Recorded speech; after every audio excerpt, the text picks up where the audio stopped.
बताओ तुम्हारे हृदय में क्या है? क्या तुम साम से प्रेम करती हो? उससे विवाह करना चाहती हो? बताओ लक्ष्मणा, ये अंतिम अवसर है।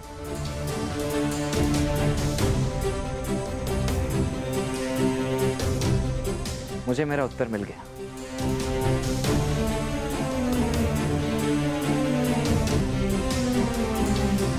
रुक जाओ वृषसेन।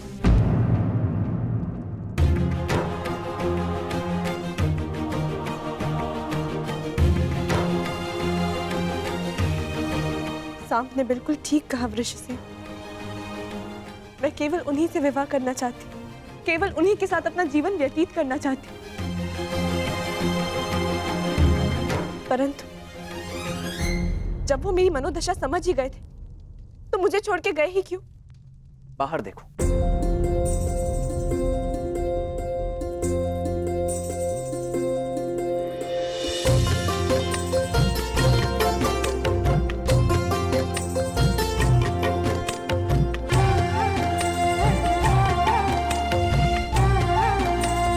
एक दूसरे को देखने के लिए बहुत समय मिलेगा लक्ष्मण, परंतु एक दूसरे के साथ जाने के लिए समय कम।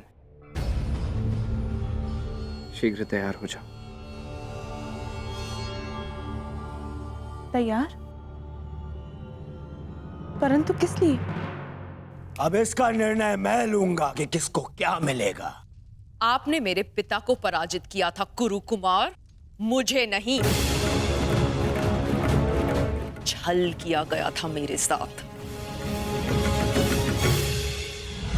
ब्रह्मास्त्र ये प्रतिद्वंद्वी के सबसे बड़े शत्रु का भय उसके समक्ष उत्पन्न कर देता है।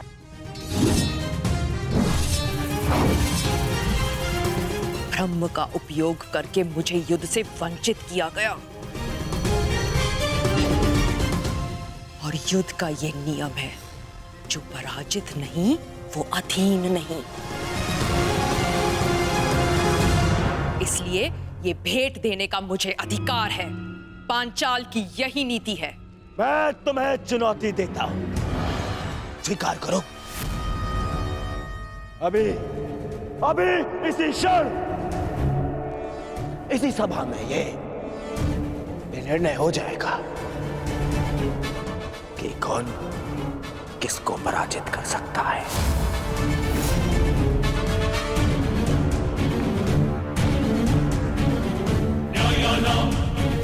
अधिकाराणां राम्यर्थं साम्राज्यर्थं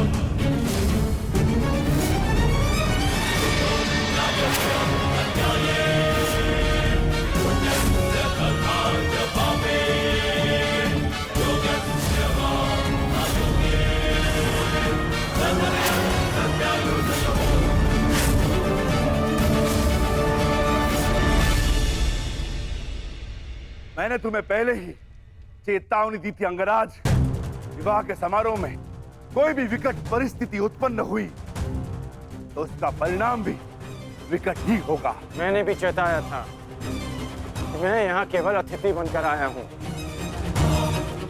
परंतु परिस्थिति उत्पन्न हुई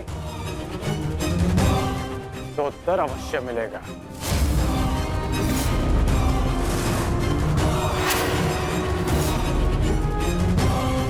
ठहरो, यहां कोई युद्ध नहीं होगा। मत भूलो कि ये अभिमन्यु का विवाह है। भीम, अर्जुन, कम से कम तुमसे मुझे ये आशा नहीं थी।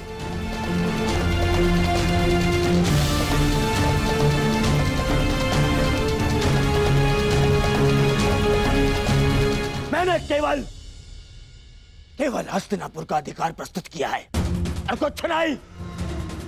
आप ही बताइए, जब पांचाल पर अब भी मेरा अधिकार नहीं है, हमारा अधिकार नहीं है। यदि अधिकार की बात है तो कहां है इंद्रप्रस्थ, जिस पर अज्ञातवास पूर्ण होते ही हमारा अधिकार होना चाहिए था। कैसा अधिकार? क्या तुम्हारी स्मृति पे 13 वर्ष के समय ने धूल जमा दी है दुर्योधन?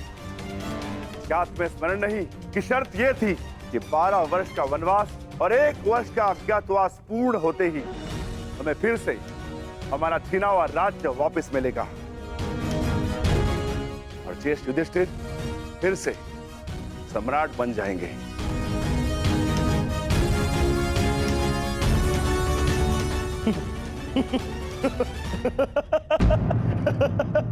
मामा जी, आपने सुना विक्रोधर भीम ने क्या कहा है? अधिकार। मेरी स्मृति पर कोई धूल नहीं जमी है विक्रोधर, परंतु तुम्हारी अवश्य प्रखर हो गई है।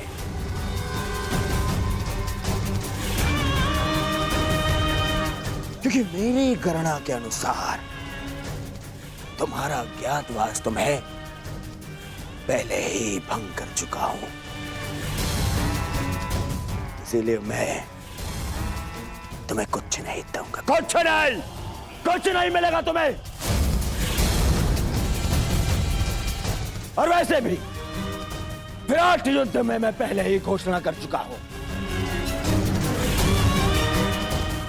कि इंद्रप्रस्थ पर अब भी मेरा दुर्योधन का अधिकार है।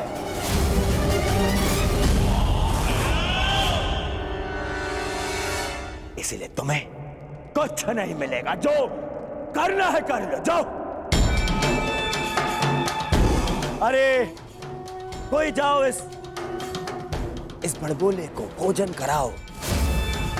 पेट भरा ना होना तो प्रलाप करने लगता है। जाओ भोजन करके आओ, जाओ। बस दुर्योधन, अब मेरा पेट तेरे लहू से भरेगा।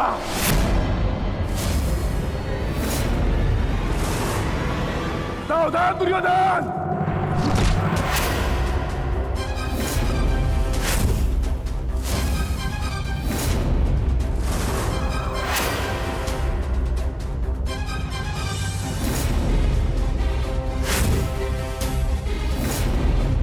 मैं भूल गया था, योद्धा से पहले प्रहार सहने उसकी ठार आती है।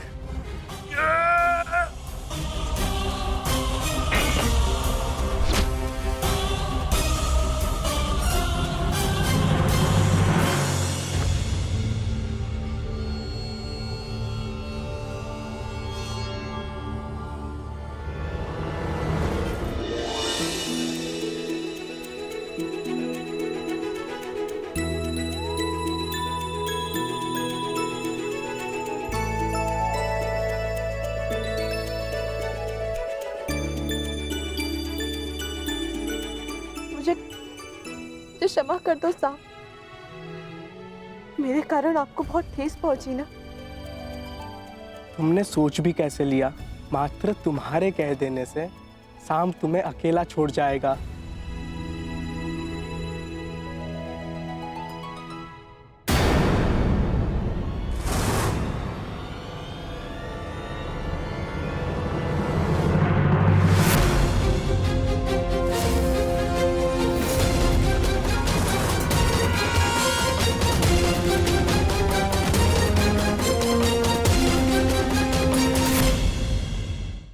काकाश्री, लक्ष्मणा, अपने कक्ष में जाओ।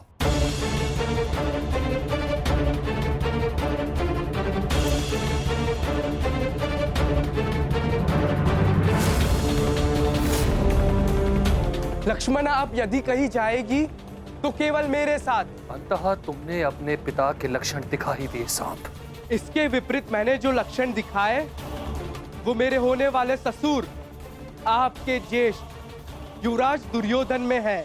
मौन रहो मूर्ख। ये मत भूलो कि तुम किसके समक्ष खड़े हो। दुशासन नाम है मेरा, जो आज तुम्हें तुम्हारे दुस्साहस का दंड देगा।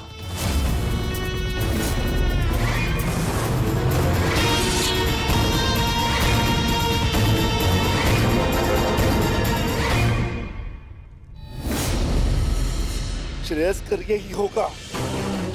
तुम इस प्रकरण से बाहर रहो कर्ण। ये राजपुत्रों का प्रकरण है, तुम जैसे सूत पुत्रों का नहीं। ये भूमि के अधिकार की बात हो रही है। रथ की रास थामने की नहीं। मैं केवल एक ही भूमि जानता हूं, और वो है रणभूमि, जिस पे प्रत्येक योद्धा का अधिकार होता है।